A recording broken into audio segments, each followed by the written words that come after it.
बात यह है, मुझे खुद समझ नहीं आ रही ये कोई अमेरिकन मूवी थी, हॉलीवुड थी, बॉलीवुड थी या डेमी मोर की मूवी थी, ये क्या था।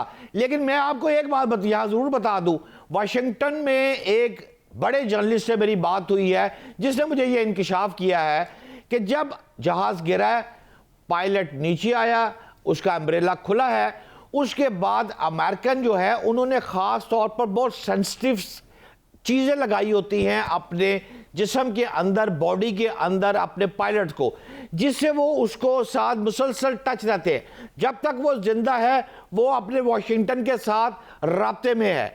ये वो वजह बनी जब वो इस वजह पर आकर उतरा, एक जगह छुपा, वो सारा पहाड़ी एरिया, उस एरिया में फिर ईरान ने उन पर इनामात भी रखे कि जो पकड़ के लाएगा उसको बड़ा इनाम भी दिया जाएगा। ये सारी बातें सच है।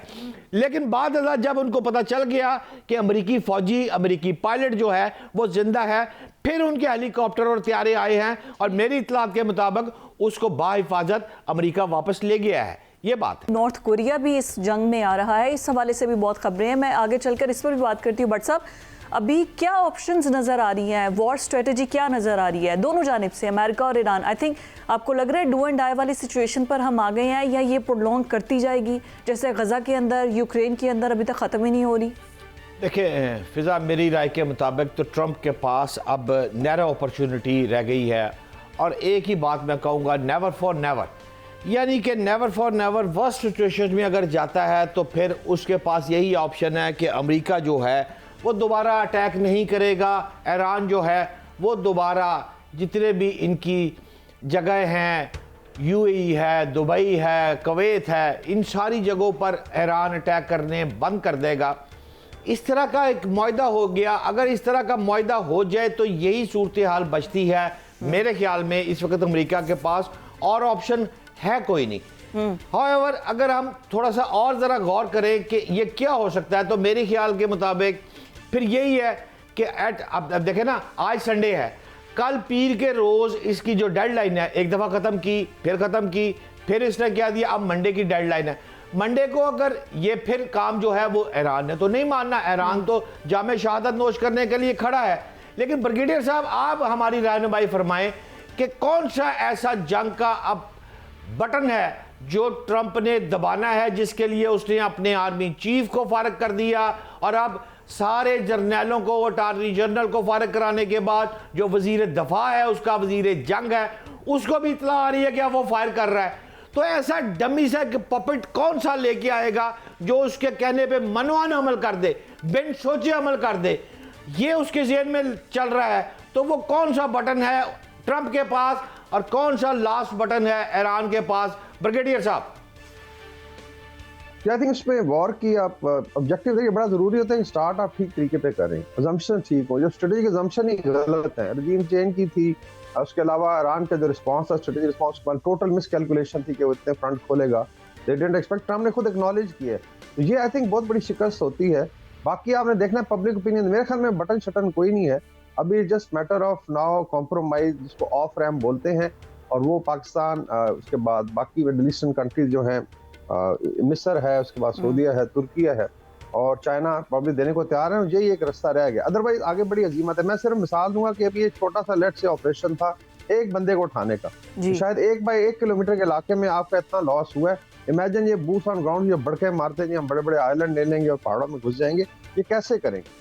तो these are the realities on ground. जो है ईरान ने लाखों लोग मोबिलाइज कर लिए, मिलिट्री बूट्स ऑन ग्राउंड के पास वैसे भी ज्यादा है। इस वक्त क्वेश्चन जो है ना टिल्ट कर चुकी। दूसरा जो इनके अपने एनालिस्ट हैं, लाइक जॉन मार्शैमर है, कर्नल मैकग्रेगर है, कर्नल स्कॉट रिटर है, मेजर स्कॉट रिटर, उसके अलावा बेशुमार सब कह रहे हैं कि you have lost the war strategically. Iran को एज स्टेट ऑफ हॉर्मुज़ ने बंद कर दिया है, दोस्तों के जहाज जा रहे हैं और यूरोप में ये हालत है। कथकलामी की माजरत चाहता हूं ब्रिगेडियर साहब, अगर लॉस्ट द वॉर आप फरमा रहे हैं तो इतना बड़ा सुपर पावर अमेरिका आसानी से इसको बर्दाश्त कर लेगा और कोई बटन नहीं दबाएगा एट एनी कॉस्ट, वो एंड पर नहीं जाएगा, क्या समझते हैं आप?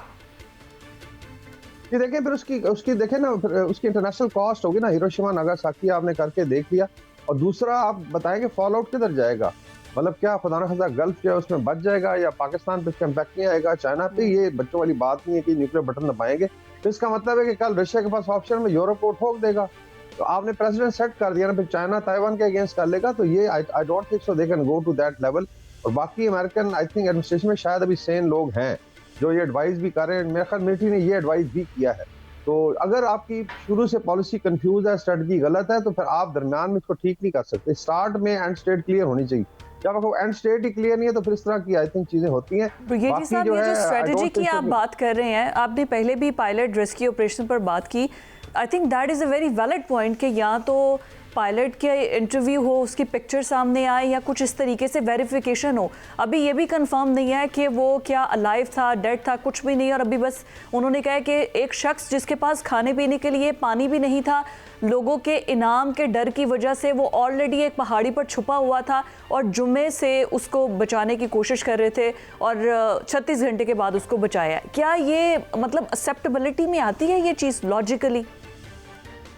ये सब CNN की रिपोर्ट में है। टाइम में जी अभी आप देखें ना, भारत ने क्या क्या मतलब अभिनंदन तक को हीरो करार दे देगा। ये तो होता है वॉर टाइम में, ये बहुत ज्यादा झूठ चलता है। But if they are saying शायद उसमें ट्रूथ, तो मैं वही कह रहा हूँ जब तक उसका कंक्रीट प्रूफ नहीं आता। दूसरा जो देखें, अभी पब्लिक मोराल बड़ा जरूरी है देखना दोनों तरफ से। ये सबसे, और लड़ाई का मकसद होता है पब्लिक मोराल को डिस्ट्रॉय करना, चाहे वो लीडरशिप हो या आवाम हो या दोनों हो। अब इजराइल की हालत है कि बंकरों में 1 करोड़ आबादी जो है हंकर डाउन है 1 महीने से 1.5 महीने, और नींद नहीं आ रही लोगों को, नींद पूरी नहीं हो रही, टॉयलेट्स ओवरफ्लो कर रही हैं। और अभी वो जो रजीम चेंज की बात हो रही थी, मुझे पता नहीं क्यों लग रहा है कि इजराइल और शायद वाशिंगटन में रजीम चेंज हो जाए, बिकॉज ट्रम्प पे भी बहुत ज्यादा प्रेशर है, आगे इलेक्शन भी आ रहे हैं। तो ये आई थिंक जब गलत मफरूजों पे आप स्ट्रेटजी बेस करेंगे फिर यही होता है। और ये इन साल पहले हो चुका है। एक क्यूबा में एक दफा लैंडिंग की थी, बे ऑफ पिग्स की बड़ी मशहूर है, उसमें 14,000 क्यूबन को लेके घुस गए थे और फिदल कास्ट्रो ने खुद लीड करके उसको शिकस्त दी थी, सारे 1400 बंदन का पकड़ लिया। तो ये कोई अनप्रेसिडेंट नहीं है। वियतनाम है, अफगानिस्तान है, बाकी क्योस की स्ट्रेटजी, इनकी लड़ाई है ही नहीं है। नेतन्याहू की लड़ाई थी, ज़ायनिस्ट की लड़ाई थी, और उसका यही रिजल्ट होना था।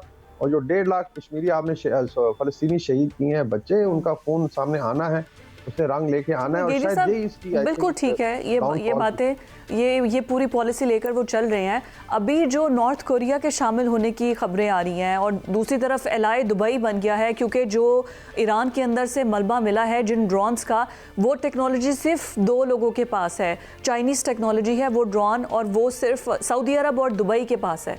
तो वो दुबई के शामिल होने की इतलात सामने आ रही हैं। तो ये तो आपको लगता है ज़्यादा क्रूशल हो जाएगा कि एक मुस्लिम मुल्क ही हमारा जाके खड़े हो गया दूसरी जानिब? ये देखिए, इसको ऑब्जेक्टिव एनालिसिस करें, देखिए वॉर भी कल्मिनेशन की तरफ जा रही है ना। अनलेस के दे है, अभी आई थिंक कुछ जनरलों ने ये भी कहा, एक लीक हुई है कि जी फिर लंबी लड़ाई लड़नी तो 2 लाख 2.5 लाख बंदा अवेलेबल करें यूएस जो है, और 15-16 हज़ार कैजुअल्टीज।